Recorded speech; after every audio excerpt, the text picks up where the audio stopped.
우리 하나님의 은혜가 모든 성도들에게 함께하기를 바랍니다.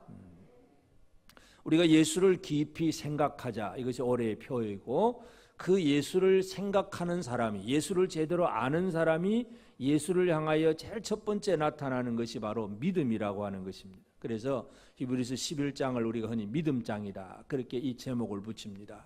그래서 이 믿음이라고 하는 게 뭐냐, 1절에서 이 바라는 것들을, 이 바라는 것들의 실상이고 보지 못하는 것들의 증거라, 그런 말씀을 드렸고, 이제 믿음의 실질적인 성격이고, 믿음 중에 제일 첫 번째 믿음이 뭐냐, 믿음으로 모든 세계가 말씀으로 지어졌다. 결국은 이 창조신앙이 믿음의 기본 바탕이라는 것을 지난주에 말씀을 드렸습니다. 하나님이 세상을 말씀으로 지으셨다. 그 말씀이 예수 그리스도다. 오늘 우리는 이것이 우리 신앙의 가장 기본 바탕입니다. 그러면 이 창조 신앙을 가졌다는 얘기는 이제 창조주 하나님을 알았고, 이 세상 속에서 우리가 살고 있으면서 하나님을 아는 사람으로서 내가 하나님 앞에 어떻게 살아야 되느냐, 하나님과 나와 어떤 관계를 맺느냐, 이게 가장 또 중요한 두 번째 요소가 되는데, 창조주 하나님을 알았다면 그 창조주 하나님 앞에 나아가는 삶이 필요합니다. 그 나아가는 삶이 뭐냐, 오늘 이제 4절에서 구약의 이 아벨의 믿음을 얘기합니다. 그래서 믿음으로 아벨은 가인보다 더 나은 제사를 드렸다. 그래서 이 아벨의 믿음은 하나님 앞에 믿음으로 예배드리는 삶이었습니다. 그래서 오늘 이 시간 믿음의 예배에 대해서 함께 생각하기를 원합니다. 창조주 하나님을 알지 못하는 사람들, 이런 사람들은 하나님 앞에 언제나 예배가 있을 수도 없고, 또 하나님을 안다고 하지만 예배를 잘못 드린 사람도 있고, 예배에 대해서 뭔가 문제가 있는 사람이 있습니다. 그래서 오늘 이 시간에 우리를 구원하시고 이 세상을 지으신 하나님 앞에 내가 어떻게 나아갈 수 있는가, 이 믿음의 예배라고 하는 것이 무엇인가, 오늘 우리가 이 부분을 함께 생각하게 되기를 바랍니다. 아벨은 믿음으로 가인보다 더 나은 제사를 하나님 앞에 드려서 의로운 자라고 하는 증거를 받았다. 예배 잘 드리면 하나님 앞에 의롭다고 인정을 받는다는 얘기입니다. 결과적으로 보면 바른 예배를 드리고 또 아벨은 가인 손에 죽습니다. 여러분, 예배를 잘 드리면, 진짜 제대로 드리면 핍박을 받고 죽습니다. 그래도 괜찮으십니까? 아멘 하십니까? 예배 제대로 잘 드리면 죽을 수도 있습니다. 가인의 손에 의해서 아벨이 죽듯이 진짜 바른 예배를 드리면 대적자에 의해서 목숨을 잃을 수도 있습니다. 이것이 예배입니다. 예배에는 목숨이 걸려있는 문제입니다. 그냥 오늘 주일날이니까 교회 오자 해서 잠깐 왔다가 예배 시간 잠깐 왔다 갔다, 이 정도의 삶 얘기가 아니라, 예배라고 하는 것은 목숨을 걸어야 될 문제라는 사실을 기억을 해야 합니다. 창조주 하나님을 안다면 그 하나님 앞에 나오는 삶이 예배인데, 이 하나님 앞에 어떻게 나오느냐, 아벨의 삶을 통해서 오늘 우리가 그것을 바라보게 되는데, 먼저 이 창조주 하나님을 제대로 모르는 사람들의 예배, 이 사람들의 예배를 보면 하나님이 아닌 엉뚱한 신, 사람들이 만들어 놓은 신을 만들어 섬기는 예배가 있습니다.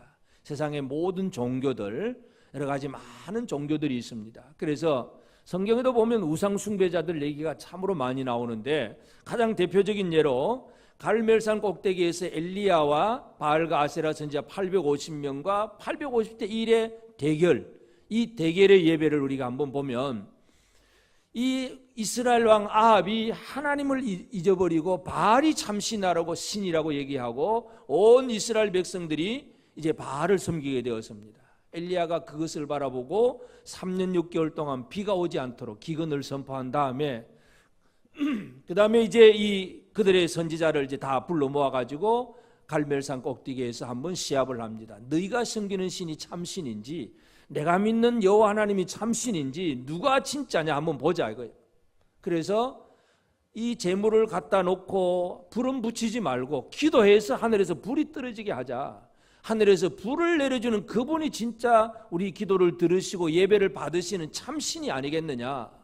그러니 또 이 바알과 아세라 제사장들이 그런 속에 어떤 확신도 없겠지만은 또 밀리면 안 되니까 그렇게 하자고 일단 시작을 해놓고, 그 850명의 그 선지자 제사장들이 하루 종일 열심히 하는 게 뭐냐 하면 바알과 아세라를 향해서 열심히 부르짖는 생활이었습니다. 여러분, 예배에 열정을 가지고 예배를 얘기하면 이 바알과 아세라 선지자들처럼 열정 가지고 예배하는 사람이 없습니다. 대단한 열정입니다. 하루 종일 부르짖었습니다. 안 되니까 옷을 찢어가면서 부르짖었습니다. 그 다음엔 안 되니까 창칼로 몸을 피를 끌어서 상처를 내가면서 자신의 몸에 피를 들이면서라도 바알과 아세라에게 부르짖었습니다. 여러분, 예배는 열정이 있어야 되지만 이 열정 없는 예배가 문제이긴 하지만 그러나 헛된 신에게 대한 열정은 그건 아무 의미가 없다는 것. 우리 첫 번째 특징은 우리가 그것을 생각을 해야 됩니다. 왜 열심히는 하는데 예배가 아니냐? 그건 자기 신념으로 드리기 때문에 그렇습니다. 바알이라든지 아세라라든지 여러 많은 우상들은 뭐냐면 사람들이 만들어 놓은 신이에요.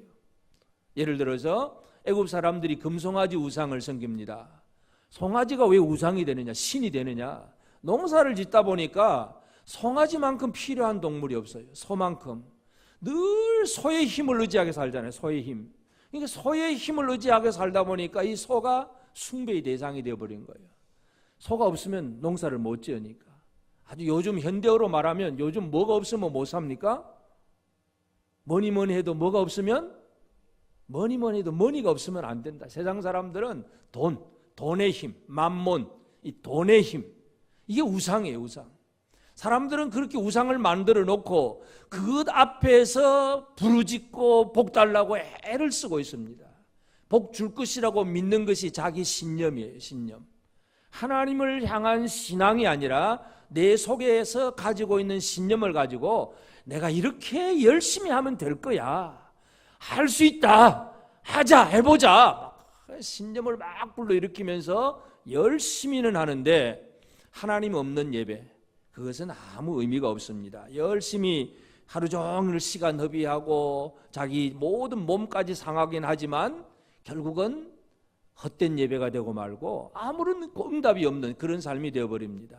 그러니까 하나님을 향한 예배가 아니면 그 예배는 아무것도 아니다 하는 사실을 기억을 해야 됩니다. 오늘 우리가 이 시간 예배를 드리면서도 진짜 살아계신 하나님 앞에 예배를 드리고 있느냐, 아니면 내가 오늘 주일날 예배 참석 안 하면 뭐 우리 또 엄마가 또 나를 싫어하니까 그저 눈도장 찍으러 간다. 만약 학생들이 그런 식으로 나왔다 갔다 하면 하나님하고 별 상관없는 거예요. 그냥 왔다 갔으니까 엄마 나 교회 갔다 와서 그거로 끝이에요. 그것으로 그러니까 나는 엄마 말 잘 들었으니까 용돈 줘야 돼. 이거 하나님하고 무슨 관계가 있어요? 아무런 관계가 없어요. 그러니까 예배에 오늘 이 시간 우리가 함께 모였어도 진짜 예배를 드리느냐 안 드리느냐 하나님 앞에서는 정확하게 구분이 될 수 있습니다. 하나님 앞에, 살아계신 하나님, 창조주 하나님 앞에 나와야 되는데, 근데 이제 이 아벨과 가인 두 사람을 비교를 합니다. 그래서 이 장자 가인이고 그 다음에 아벨인데, 이제 가인도 하나님 앞에 제물을 드리고 아벨도 제물을 드립니다. 근데 가인은 자기 땅의 소산을 가지고 하나님 앞에 제물을 드립니다. 창세기 4장에 보면 가인이 땅의 소산물을 가지고 드렸다. 땅의 소산물이다. 이 의미를 우리가 한번 잘 생각을 해야 됩니다. 가인이 드린 땅의 소산물이라고 하는 것은 자기의 수고한 결과의 결정체들. 내가 이만큼 수고해가지고 내가 이만큼 거두었고 내가 이만큼 만들었다. 결국 자기 수고한 결정체를 가지고 하나님 앞에 제물로 드리는 겁니다. 근데 하나님은 가인의 제물을 받지 않으셨다고 그랬습니다. 아니 내가 열심히 수고했고 내가 열심히 이만큼 만들고 하나님 감사합니다 하고 들고 왔으면 하나님 좀 받아주시면 좋잖아요. 근데 내가 열심히 수고해서 가져왔는데 하나님 그것을 안 받으시는 거예요. 예배가 무엇인가를 잘 이해를 하셔야 됩니다. 인간이 내가 가지고 있는 많은 것들을 가지고 뭐 어떤 공로 업적을 가지고 아니면 많은 돈을 가지고 하나님을 설득하거나 하나님 앞에 잘 보이려고 나오는 예배, 별 의미가 없다는 거예요. 그게 가인의 예배입니다. 가인의 예배는 인간이 자기의 어떤 힘과 노력 아니면 자기 얼굴, 자기 이름으로 하나님 앞에 잘 보이려고 나왔다면 그것은 하나님이 쳐다보지도 않는 예배다. 이 시간에도 나는 어떤 예배를 드리고 있는가를 생각을 해야 합니다. 그래 나는 그저 하나님 앞에 열심히 했으니까. 여러분 신약성경 바리새인들이 예배 얼마나 잘 드립니까? 막 일회에 2번씩 금식하지요. 11조 철저히 하죠. 안식일을 철저하게 지키죠. 나는 이만큼 했습니다 하고 나오는데 바리새인은 그런 식으로 기도합니다. 그런데 세리는 나를 불쌍히 여기서 나는 죄인으로서이다 막 자기의 가슴을 치면서 기도할 때에 예수님 뭐라고 말씀합니까? 이 바리새인보다 세리가 더 의롭다고 인정을 받았다. 어떤 예배냐, 어떤 예배. 오늘 우리가 하나님 앞에 이 시간도 우리가 예배를 드리면서 내게 있는 어떤 것을 진짜 드림으로 하나님을 설득하고 하나님을 감동시키려고 나왔다면 꿈 깨시기를 바랍니다. 그건 예배가 아닙니다.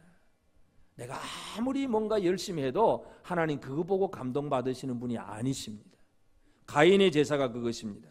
가인은 자기 행위의 결과를 가지고 나갔고 그 다음에 또 예배를 하나님 앞에 예물을 드리면서도 잘못 드리는 삶의 또 한 가지 모습이 있는데 그는 구약성경 이사야 1장 12절 13절에 보면 이런 말씀이 있습니다.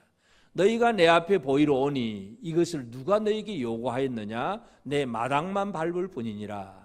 헛된 제물을 다시 가져오지 말라. 분향은 내가 가정 여기는 바요 월삭과 안식일과 대회로 모이는 것도 그러하니 성회와 아울러 악을 행하는 것을 내가 견디지 못하겠노라. 성회와 아울러 악을 행하는 것, 이건 나는 절대 견딜 수가 없다. 그러니까 이 예배는 이제 제대로 드린 거예요. 제물을 하나님 앞에 예배는 제대로 드렸는데 삶이 뭐냐? 성회와 더불어 악을 행한다. 이게 뭐냐 하면 예배당에 나와서 예배는 제대로 드렸는데 일상의 삶에 있어서 하나님 앞에 자기의 삶을 예물로 드린 예배자로서의 삶을 못 산다는 거예요. 이게 하나님이 또 헛되이 마당만 밟을 뿐이니라 하는 말씀입니다. 다시 말해서 오늘 우리가 진짜 하나님이 원하시는 예배를 이 시간에 드렸어요. 진짜 하나님 받으시는 참된 예배를 드리긴 드렸는데 일상의 삶 속에서 예배자로 살지 못하고 또 악을 범하는 그런 삶을 살면 하나님은 우리 예배 자체도 인정하지 않으신다는 것입니다. 예배가 얼마나 힘들고 어려운 일인지 모릅니다. 이 시간 예배 시간에 참석했다고 예배가 아니라 매일매일의 삶 속에서 예배자로서 어떻게 살아가야 되느냐, 하나님은 그것까지도 물으신다는 것입니다. 여러분 지난 한 주간 하나님을 잘 섬기는 예배자로서 사셨습니까? 아멘. 아멘이 자신이 없으십니까? 성회와 아울러 악을 행하는 것을 내가 견디지 못하겠노라. 물론 여기서 악이라고 하는 것은 그 당시 이사야 선지자 당시 유다 백성들이 하나님 입술로 섬기면서도 뭐 뒷공문이로 가서 우상 숭배한다든지 아니면 하나님을 의지하지 않고 뭐 애굽을 의지한다든지 뭔가 이 신앙의 올바른 모습을 보이지 아니하는 다른 생활을 살아가는 것, 그걸 악을 행하는 것이라고 한마디로 얘기를 합니다. 그러니까 교회 나와서는 믿는 것 같은데 월요일부터 토요일까지 그냥 가정과 직장과 모든 삶 속에서는 전혀 안 믿는 사람과 같은 그런 사고방식으로 살아가면 하나님은 그 사람이 주일날 나와서 드린 예배로 인정하지 않는다는 얘기입니다. 오늘 우리가 이것을 기억을 해야 됩니다.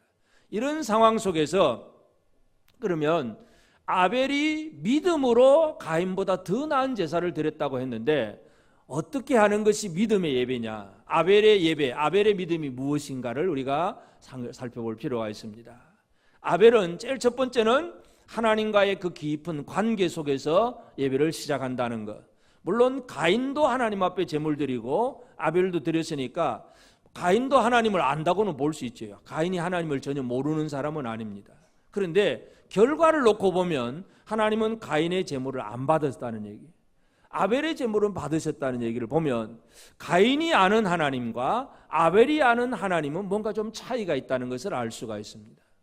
똑같이 하나님 앞에 농사 짓는 가인은 농작물, 땅에 솟아나는 물을 가지고 드렸고, 양을 치던 아벨은 자기 양의 첫 새끼를 잡아서 하나님 앞에 드렸고, 하여튼 자기가 일하는 걸 드렸는데 왜 하나는 받고 하나는 안 받으셨느냐? 결국 결과로 놓고 보면 하나님께 나아가긴 나갔지만 그들이 생각하는 하나님에 대해서는 뭔가 차이가 있다는 것을 우리가 기억할 필요가 있습니다. 우리 모두가 다 하나님을 부르짖지만 내가 생각하는 하나님, 다른 형제가 생각하는 하나님 다 차이가 있을 수 있습니다. 주여 부르짖긴 해도 어떤 사람이 어떻게 부르짖느냐가 따라서 그 주여의 의미가 전혀 달라집니다. 실컷 지 마음대로 살다가 힘들고 억울할 때만 주여 부르짖으면 그런 사람하고, 뭔가 잘 될 때나 어떤 문제 앞에서 어떤 상황에서도 온전히 하나님을 섬기고자 하는 사람이 부르짖는 주여하고는 그 의미가 차이가 있을 수밖에 없습니다. 그래서 하나님을 제대로 부르짖을 수 있느냐, 이 아벨의 삶은 바로 그거예요. 창조주 하나님과 자기는 그 하나님 앞에 피조물이라고 하는 사실을 철저하게 인식하는 것. 왜냐하면 하나님 앞에 내가 피조물이라는 사실을 인식하지 않으면 인간은 항상 인간 중심으로 살 수밖에 없어요. 지난주에도 말씀드렸지만 창조 신앙이 없으면, 예를 들어서 진화론이나 이 무신론의 삶을 살게 되면 모든 것이 인간 중심입니다.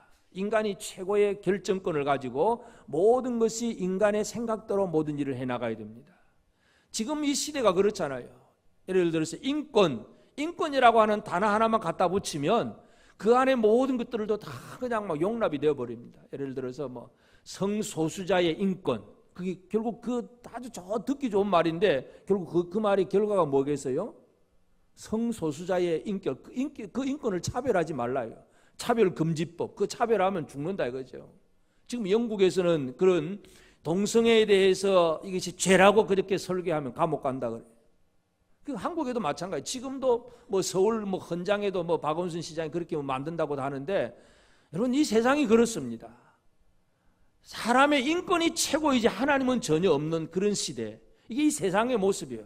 누구 특별히 한두 사람이 잘못됐다는 개념이 아니라 온 시대 하나님이 없는 사람들은 전부 그렇게 살 수밖에 없어요. 그래서 포장하는 것이 바로 인권을 얘기하고 인간 중심의 삶을 살 수밖에 없고, 이게 사탄이 노리는 거예요. 사탄이 처음부터 주는 생각이 뭐겠어요? 네가 하나님처럼 될 거다. 네 눈이 밝아져서 하나님처럼 될 거다. 사람이 최고다. 이게 사탄이 주는 생각이잖아요. 그것이 옛날부터 지금까지도 그렇게 계속 흘러가고 있습니다. 이런 시대에 나는 하나님의 피조물이다. 아벨의 믿음은 바로 그것입니다. 내가 하나님이 나를 만드셨다는 얘기는 뭐냐 하면, 하나님이 나를 만드셨고 하나님이 나를 다스리시고 하나님이 나를 이끄신다는 얘기는 나는 하나님 없이는 살 수 없다는 것을 믿는 것이 아벨의 믿음입니다. 여러분 이 믿음을 가지셨습니까? 하나님 없이는 살 수 없음을 확신하십니까? 내 힘으로 살 수 있다, 내가 뭔가 하면 될 수 있다는 이런 개념이 하나님을 떠나버린 이 가인의 삶이었고, 가인이 하나님을 안다고는 하지만 땅의 소산물은 자기 힘의 어떤 것을 뭔가를 드러내려고 하는 그런 모습이기 때문에 가인은 하나님을 향한 그런 신앙이라기보다는 자기를 보여주려고 하는 거예요. 자기의 방법, 자기의 수단, 자기의 어떤 목적, 이런 걸 드러내는 것이 바로 가인의 생활이었고, 아벨은 나는 하나님 앞에 철저한 피조물이다. 주의 은혜가 없이는 살 수가 없다. 오직 은혜로만 산다. 이것이 바로 가인의 믿음이에요. 그래서 가인은 창조주 하나님 앞에 자신은 철저하게 피조물이라고 하는 것을 먼저 믿었고, 그리고 또 가인의 믿음이라고 하는 것은 사람이 구원을 받아야 되는데 어떻게 구원받느냐 하는 문제예요. 지금 가인과 아벨은 물론 이제 부모 아담과 하와 함께 한 식구가 되겠지만은 에덴 동산에서 내어 쫓겼어요. 에덴 동산에서 내어 쫓겨서 이제 생명나무의 그 과실을 먹을 수도 없고, 이제 열심히 수고하고 가시와 엉겅퀴가 나는 땅을 갈아야 되고 힘쓰고 애써서 살아야 되는 그러한 처지에서 이 환경을 좀 바꾸고 싶어. 이게 사람의 생각이잖아요. 여러분 얼마나 여러분의 삶의 환경을 바꾸고 싶습니까?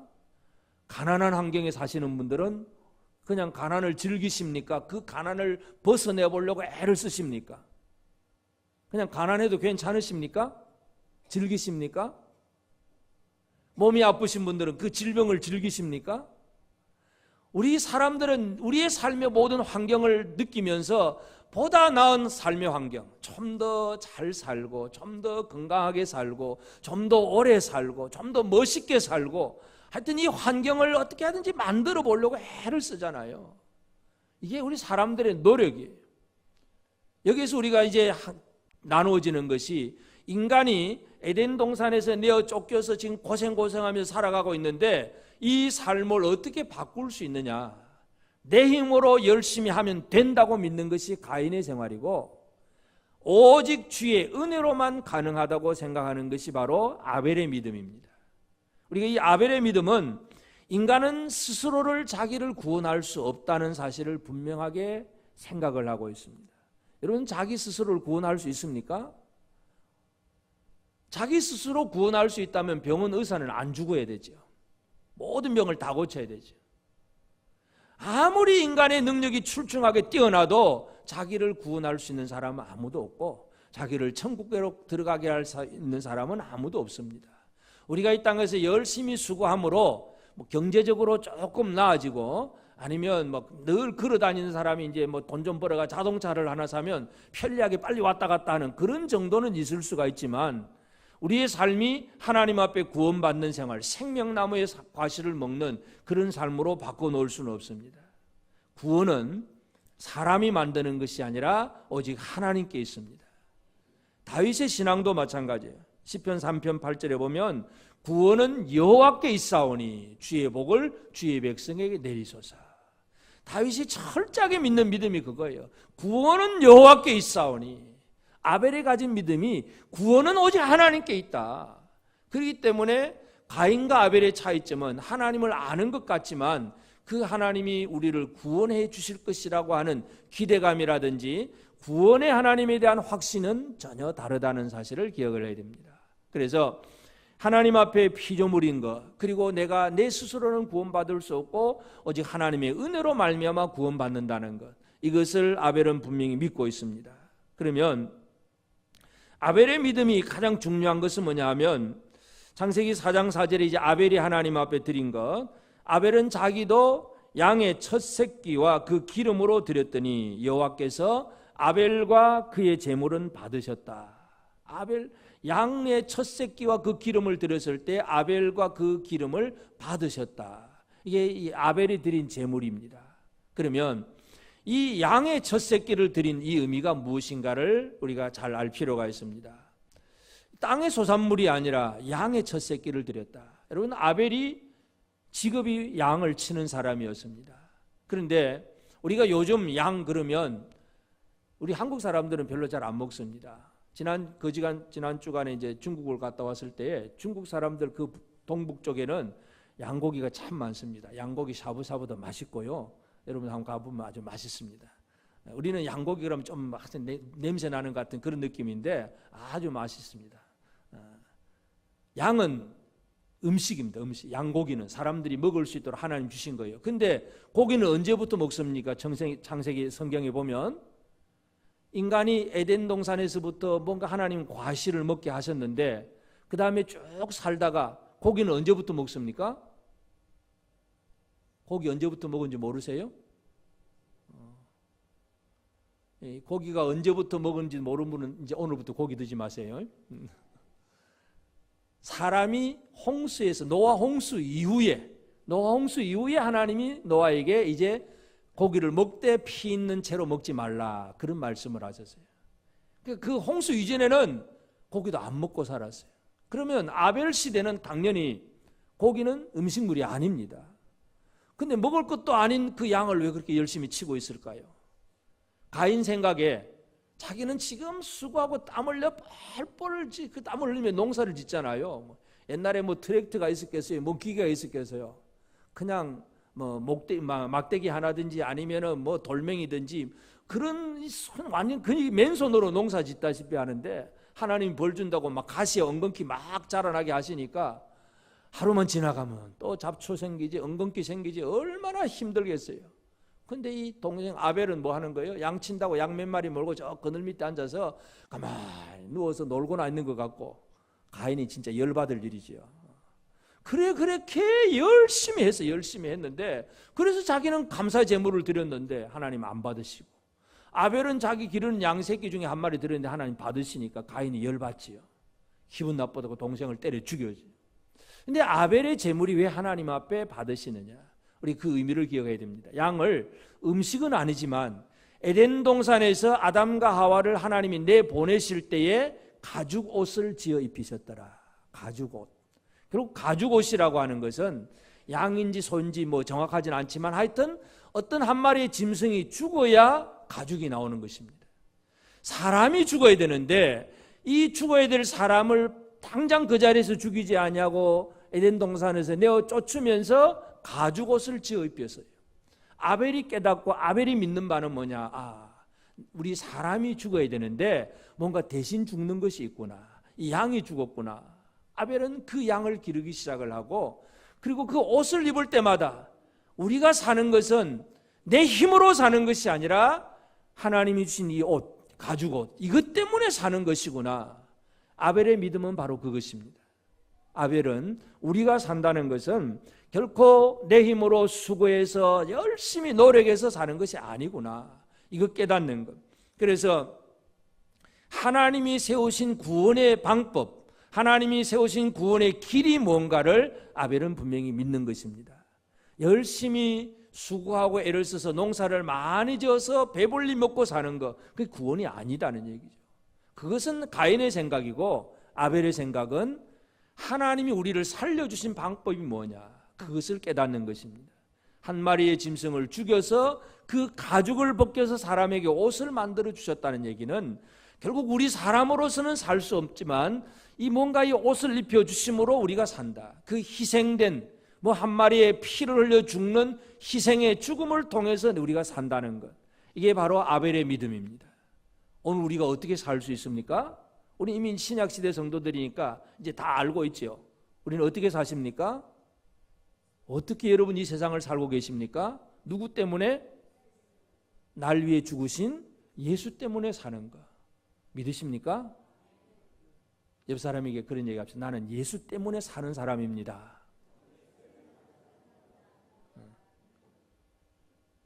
정말 그렇게 얘기하십니까? 나는 그래도 학벌도 좀 있고 돈도 있고 그래서 나는 괜찮아. 그런 생각으로 사는 사람은 가인의 얘기고, 내게 무엇이 있든지 없든지 간에 이건 아무 소용이 없고 오직 나는 날 위해 죽으신 그분 때문에 내가 사는 것이다. 이게 바로 아벨의 믿음이에요. 하나님이 그 믿음을 받으셨다는 것이에요.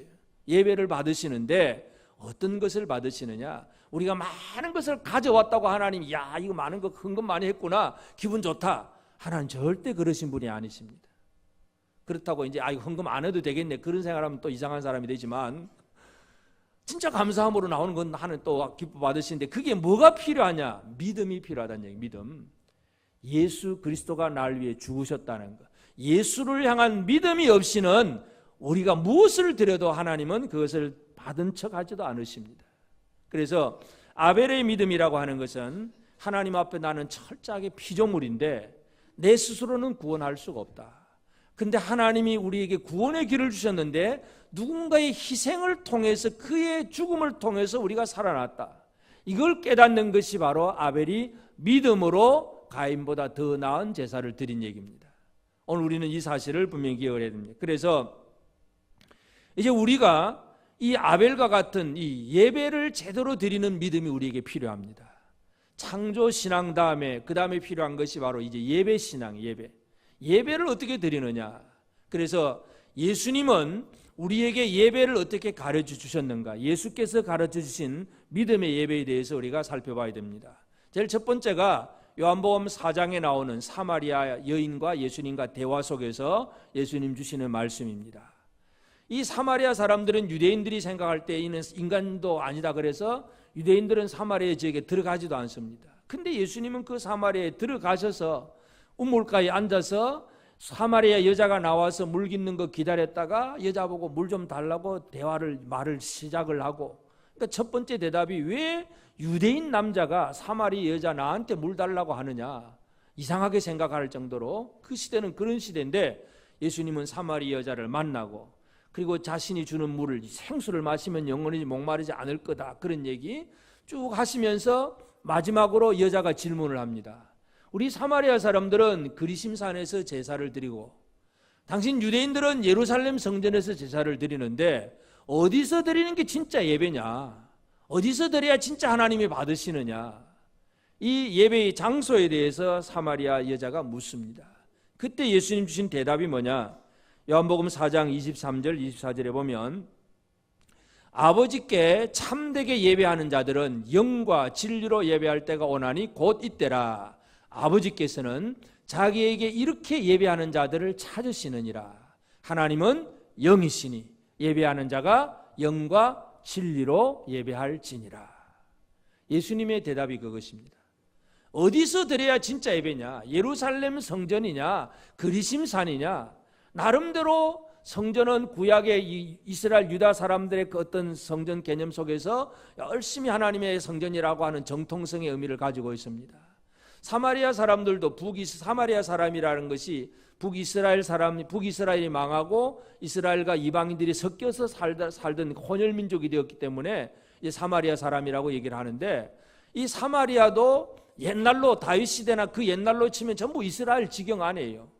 에브라임 지파 사람들이 살던 곳이에요.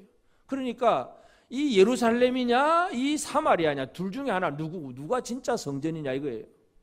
근데 예수님의 대답은 이것도 아니고 저것도 아니고 하나님은 영이시니 예배하는 자가 영과 진리로 예배할지니라. 이게 예배의 대상에 대해서 예수님은 가르쳐 주십니다. 믿음의 예배의 첫 번째는 뭐냐 하면 내가 드린 예배를 받으시는 분이 어떤 분인가를 깨닫는 것입니다. 여러분, 이 시간 우리가 예배 드리러 나왔는데 하나님이 어떤 분이신가를 알고 계십니까? 하나님은 뭐라고요? 영이시니. 하나님은 영이시니 하는 얘기는 뭐냐 하면, 하나님은 사람이 만들어 놓은 돌이나 금이나 만들어서, 예를 들어서 어느 큰 절이나 아니면 저 산에다가 높은 그냥 큰 부처를 하나 만들어 두었다. 그러면 어떻게 되는 거예요? 사람들은 그 부처를 보기 위해서, 그 석상을 보기 위해서 멀리서라도 가야 되죠. 성지순례하면서 열심히 그걸 갑니다. 찾아갑니다. 지금도 모든 종교가 그렇잖아요. 모이려고 애를 쓰고 열심히 갑니다. 근데 그건 뭐냐 하면 눈으로 보이는 것은 사람이 만들어 놓은 것이지 영이 아니라는 얘기죠. 하나님은 영이시니, 하나님은 사람이 만들어 놓을 수도 없고 눈에 보이는 것도 아니고 만져질 수도 없습니다. 하나님은 영이십니다. 영이신 하나님은 무소부재하십니다. 아니 계신 곳이 없고 오늘 이 자리에도 우리 가운데 계시고, 믿으십니까? 결국 우리가 이 시간 예배가 눈에 보이는 어떤 형상이 아니라 지금 우리 속에 역사하시고 우리 기도를 들으시고 우리 예배를 받으시는 그 하나님, 영이신 하나님 앞에 우리가 어떻게 또 예배를 드려야 되느냐? 영과 진리로. 내 속에, 사람은 영적인 존재입니다. 내 몸만 나와서 예배를 드리는 것이 아니라 영으로 예배를 드려야 돼요. 영으로. 몸만 예배 드리는 사람들은 예배당에 나와 앉아있기는 앉아있지만 지금도 아마 스마트폰 열심히 쳐다보면서 다른 거 하는 분들도 꽤 있을 것 같아요. 뭐냐, 몸은 예배당에 앉아있어요. 근데 영은 전혀 하나님하고 상관이 없어요. 아무 의미가 없잖아요. 영이신 하나님 앞에 영으로 나와야 되고 진리의 말씀 가운데 나와야 돼요. 이게 진짜 하나님 앞에 올바른 예배라는 거예요. 예수님은 예배의 대상에 대해서 정확하게 말씀을 합니다. 그래서 우리가 어떤 하나님 앞에 나와야 되느냐? 영이신 하나님 앞에 나와야 되는데, 근데 그 길이 뭐냐? 예배의 길, 예배로 나오는 길. 가인은 그 길을 잘 몰랐고 아벨은 그 길을 알았는데, 예배의 길에 대해서 예수님이 요한복음 14장 6절에서 주신 말씀은, 예수께서 이르시되 내가 곧 길이요 진리요 생명이니 나로 말미암지 않고는 아버지께로 올 자가 없느니라. 내가 길이라. 내가 길. 예수가 길이라는 얘기예요. 많은 사람들은 이 예수라는 이 길을 이건 빼놓고 열심히만 하면 되는 줄로 착각하는 분들도 있어요. 하나님 앞에 나왔으니까. 여러분들 예를 들어서 요즘 우리 전체 한국교회 현대 교회가 신사도 운동이라는 그런 운동도 막 있어요. 그건 뭐냐 하면 이 예배가 다 무너졌으니까 예배 회복을 위해서 막 뜨거운 열정과 온 힘을 다한 예배가 회복돼야 된다고 인간의 어떤 열정의 많은 부분, 어떤 성령의 충만함, 이런 것들을 강조하는 그런 운동을 하면서, 그렇게 운동을 자기가 이제 자칭 사도가 되어버리는 사람들이 생기는데, 물론 열정을 품어야 되는 건 당연한 일입니다. 그런데 아무리 열심히 예배를 드려도 그 안에 핵심 예수 그리스도가 빠져버리면 아무것도 아니라는 얘기죠. 우리의 예배가 그렇다고 막 열정도 잊어버리고 힘도 잃어버린다면 그건 진짜 이거 죽도 밥도 하고 아무것도 아닌 것이지만, 열심은 있는데 예수가 없어버리면 그 열심은 아무 의미가 없다는 것입니다. 가인은 열심히 드리는 사람입니다. 그러나 그 안에 핵심이 없는 사람이었어요. 예배가 회복되어야 되는데 예배의 회복은 다른 데서 오는 것이 아니라 길을 제대로 찾는 것. 내가 곧 길이요 진리요 생명이니. 예수 그리스도만이 하나님 앞에 나아가는 길입니다. 나로 말미암지 않고는 아버지 앞으로 나올 자가 없느니라. 다른 길은 없는 거예요. 우리나라 속담에 뭐로 가도 서울만 가면 된다 그러잖아요. 그 얘기는 뭐냐면 서울 가는 길이 많다는 얘기예요. 많아요. 서울 가는 길이 하나밖에 없다면 그런 속담이 나오지 않지요. 근데 길이 많잖아요. 뭐 오른쪽으로 돌아갈 수도 있고 왼쪽으로 돌아갈 수도 있고 뭐 기차 타고 갈 수도 있고 비행기 타고 갈 수도 있고 가는 길이 많으니까 사람들이 속담이 뭐로 가도 서울만 가면 된다. 가는 게 목적이다. 이제 그 얘기를 하는데 근데 하나님 아버지 앞에 나가는 길은 그런 속담이 안 통합니다. 여러분 뭐로 가도 하나님 앞에 나가기만 하면 된다. 그게 맞는 얘기입니까?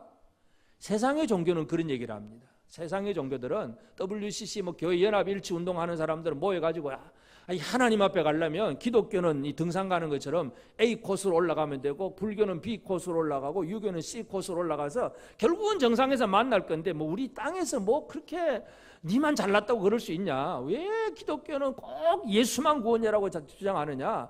사이좋게 지내야지. 이게 바로 이 세상의 종교들이 나오고 있는 방법이고 그러한 그냥 이 세상 어떤 인간 평화에만 그 어떤 단어에만 집착을 해서 진리의 하나님을 잃어버리는 진리의 예수를 잃어버리는 것이 이 세상의 잘못된 그런 기독교 많은 무너진 교회들의 모습들이 그런 모습들이에요. 길은 하나밖에 없습니다. 하나님 아버지 앞에 나아가는 길은 하나밖에 없어요. 다른 길은 없습니다. 오직 예수밖에 없습니다.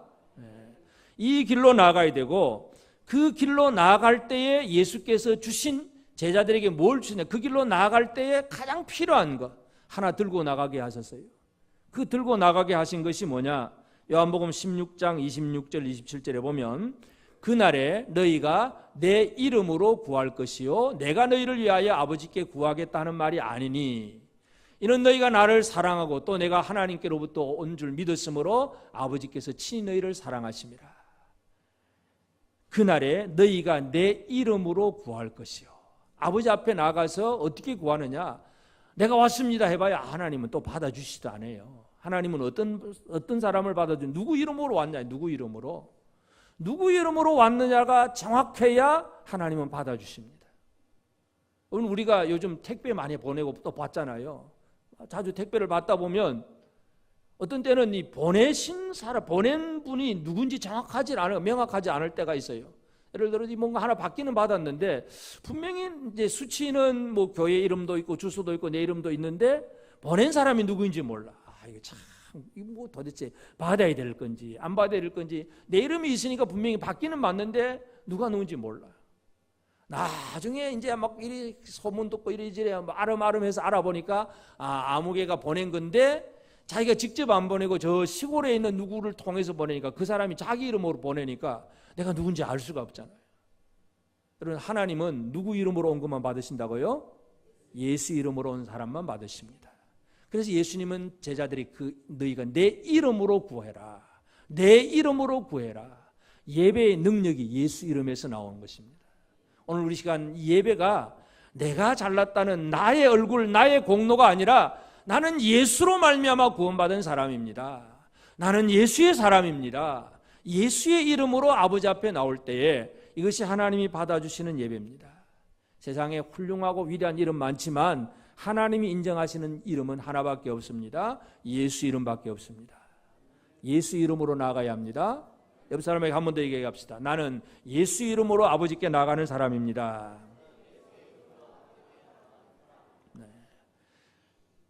이 아벨은 창조신앙, 창조주 하나님을 알고 그 하나님 앞에 나아가는 길에 있어서는 성공한 사람이에요. 결과로 보면 아벨은 가인에게 돌 맞아 죽었어요.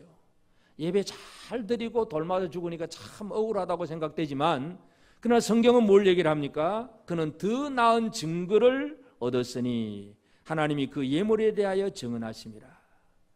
여러분 지금 이 세상에서 예배를 잘 드리다가 죽고 그리고 하나님 앞에 증거받는 아벨과 같은 삶이 되기를 원하십니까? 예배 잘 드리다가 죽어도 괜찮으십니까? 예배 좀 못 드려도 오래오래 잘 사는 거 좋지 않습니까? 여러분, 예배는 어떤 경우에서는 생명이 걸린 문제입니다.